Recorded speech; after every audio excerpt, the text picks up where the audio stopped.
侯君集也差不多了，将来还有太子呢。陛下，难道您没有颐养天年的意思吗？就在昨天，太子李承乾成功拉拢侯君集，准备逼李二退。今天尉迟敬德就来劝李世民退休颐养天年，这一切都好像冥冥注定。而胆敢让皇帝放下权力，除了尉迟敬德，估计也没人敢这么说。自从上次他大闹朝堂被李世民警告后，尉迟敬德便提前进入了神仙般的退休生活。甭管是不是演给别人看的，但尉迟敬德已然爱上了这种生活。这衣料啊，是不是薄了一点啊？他们说我有狐臭，这衣料薄了就更搂不住了，而且我还服了10伞。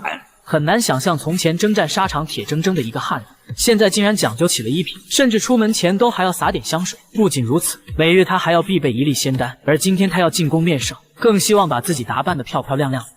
哈哈哈，陛下，太子，哈哈哈哈，吴国公，哎呀，你这身衣服很漂亮啊！是啊，打仗的时候真没看出来你喜欢漂亮的衣服。我一向喜欢呐。尉迟敬德对李世民说，以前打仗四处征战，总是披着铠甲，满身汗水和泥土，根本没机会穿好衣服。但现在天下太平了，不仅可以穿自己喜欢的衣服，还能服用长生不老的丹药，这小日子过得甭提有多舒服了。说到吃丹药，李世民顿时来了兴趣。他没想到以前不惧生死的猛将，怎么还开始养起生来了？我正想趁这个机会跟你好好说道说道呢。说，我们两个无话不谈。陛下，我真想告老弃骸骨了。你开什么玩笑？你想告老？在尉迟敬德眼里，如今的天下已然平定，百姓也过得安居乐业。要是自己这个武夫还得操劳，那就不是太平盛世。再说了，也是该让后辈们去担当的时候。侯君集也差不多了，将来还有太子呢。啊，陛下，难道您没有颐养天年的意思吗？尉迟啊，尉迟，你是不是吃丹吃糊涂了？能说这话，敢说这话的，估计也就尉迟敬德。竟然让一个皇帝颐养天年，这不是妥妥的谋反吗？要是换做其他人，必须赐他9族消消乐。然而通过李世民的反应，就能说明他是多么的信任尉迟敬德。我答应你，1个月只上朝2次，行了吗？好，谢陛下。我先告辞了，实在是到了该服丹的时候了。李世民听后缓缓起身，来到尉迟恭面前，关切地提醒这位生死兄弟，吃丹没什么好处，让他一定要小心。好，这我懂，那我告辞了。说罢，尉迟敬德便乐呵呵地转身离开。望着尉迟敬德的背影，李世民陷入沉思，不由得怀念起了他们一起并肩作战的日子。800人就800人，我们去打！秦王拿弓，尉迟敬德执矛，这天下还有谁能挡得住？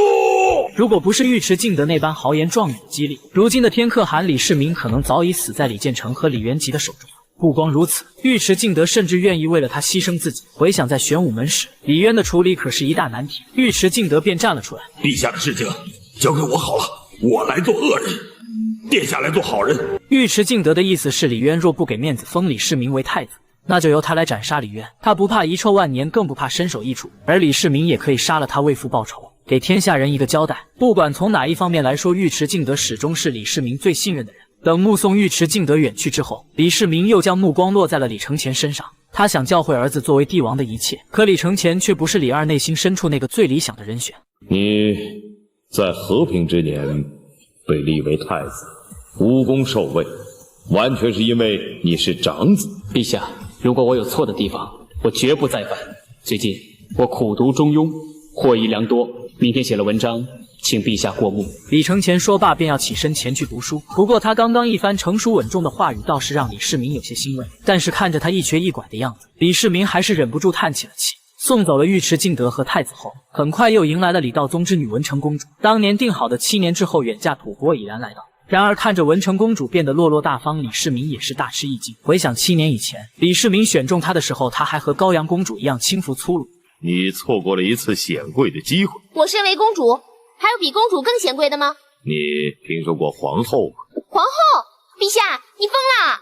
我怎么能当你的皇后呢？李世民听了哈哈一笑，随后认真的说，并不是要你做自己的皇后，而是去吐蕃做皇后。文成公主听完自然是100个不愿意。吐蕃离长安整整几千里，这跟流放有什么区别？于是当即撒起了娇。我不离开长安，我要打马球。你离开了长安，照样可以打马球。朕打下了天下，让你们尊贵起来，让你们可以打马球，让你们歌舞宴会，让你们世世代代的快乐下去。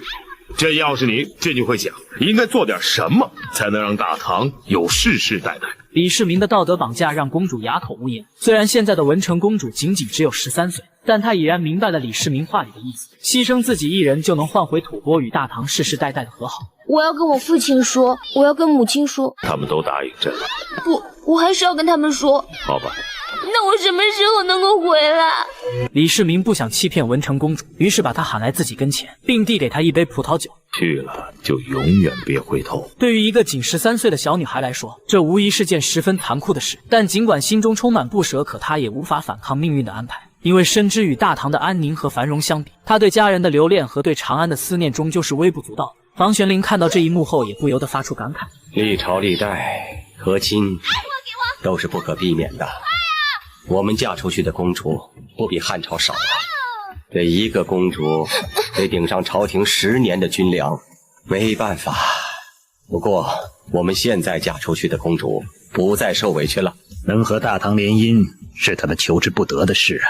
7年后，李世民看着迎面缓缓走来的文成公主，这让他不由得感叹道：真是女大18变。经过7年的蜕变，文成公主变得仪态大方，跟打马球时几乎不是同一个人。完全是脱胎换骨啊！这还是我李家的女儿吗？陛下托付给我的是朝廷大事，不是儿女亲情，我怎敢掉以轻心？这些年我一直勤许礼仪，聘师教授文史，唯恐不能完成陛下大任。如今时日已到，但小公主却依然放不下父母和长安。但纵使有千般不舍，也无法违背命运的安排，只能强压悲痛，走向那一去无返的起点。公元641年贞观15年正月15日，在这个本该阖家团圆的日子里，文成公主身穿毛皮大氅跪拜了大唐皇帝。可临走前的心情让她发出了无限的感慨：什么时候不嫁公主，天下也太平就好了。你顶得上10个领兵的将军。陛下放心，我去了，大唐和吐蕃从此友好，不再有兵戈。7年以前，文成公主还是一个什么事都不懂的毛丫头。7年后，她就要为了国家，为了家人和百姓，嫁往一个完全陌生的地方。从此，她真的就要和自己过去所有的一切说再见了。你不要哭，风会把脸吹皴的。陛下，你也别哭。就这样，文成公主远嫁吐蕃，让吐蕃国与大唐开启了200多年的友好和亲关系。而文成公主也凭借自己的贤良淑德，享誉后世的盛赞。